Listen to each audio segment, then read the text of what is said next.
sides of the box collapsed. And there was Roxanne, dressed not in shimmery blue, but in a silver catsuit. She took her bows, as she'd been taught almost from birth, with a flourish. As the sound of success continued to pound in her ears, she mounted the tiger and rode the beast off stage. "Nice work, Oscar." With a little sigh, she bent forward to scratch the cat between the ears. "You looked real pretty, Roxy." Her big burly assistant clipped a leash to Oscar's spangled collar. "Thanks, Mouse." Dismounting, she tossed her hair back. The backstage area was already hopping. Those trusted to do so would secure her equipment and guard it from prying eyes. Since she'd scheduled a press conference for the following day, she would see no reporters now. Roxanne had high hopes for a bottle of iced champagne and a stingingly hot whirlpool bath. Alone. Absently, she rubbed her hands together, an old habit Mouse could have told her she'd picked up from her father. "I've got the fidgets," she said with a half-laugh. "Had them all damn night. It feels like someone's breathing down my neck." Mouse stood where he was, letting Oscar rub against his knees. Never articulate under the best of circumstances, Mouse fumbled for the best way to phrase the news. "You got company, Roxy, in the dressing room." "Oh?"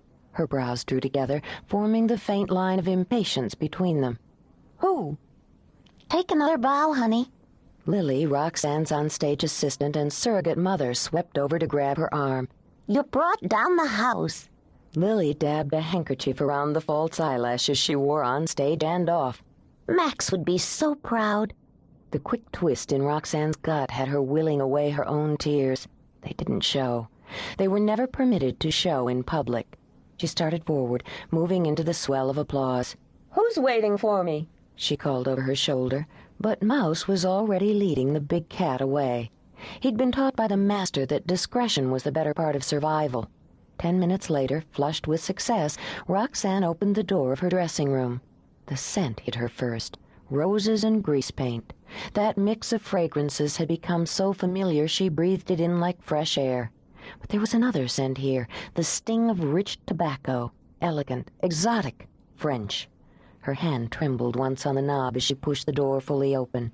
There was one man she would forever associate with that aroma, one man she knew who habitually smoked slim French cigars.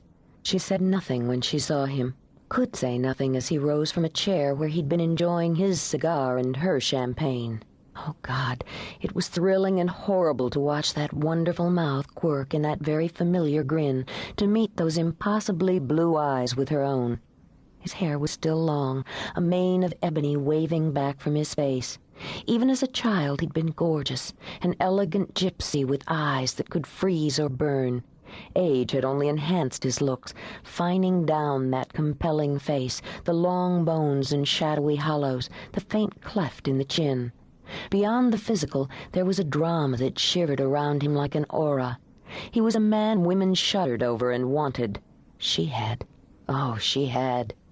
5 years had passed since she'd seen that smile, since she'd run her hands through that thick hair or felt the searing pressure of that clever mouth. 5 years to mourn, to weep, and to hate.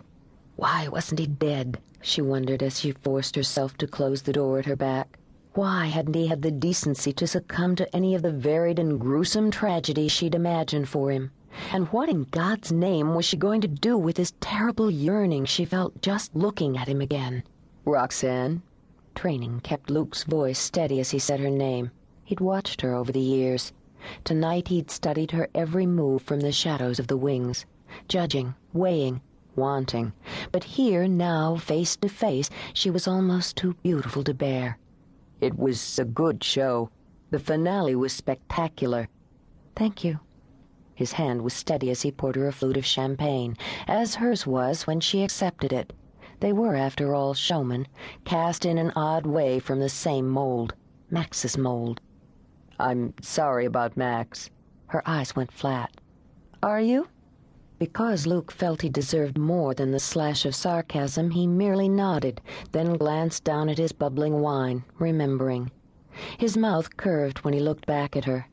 "The Calais job, the rubies, was that yours?" She sipped, the silver sparkling on her shoulders as she moved them in a careless shrug. "Of course." He nodded again, pleased.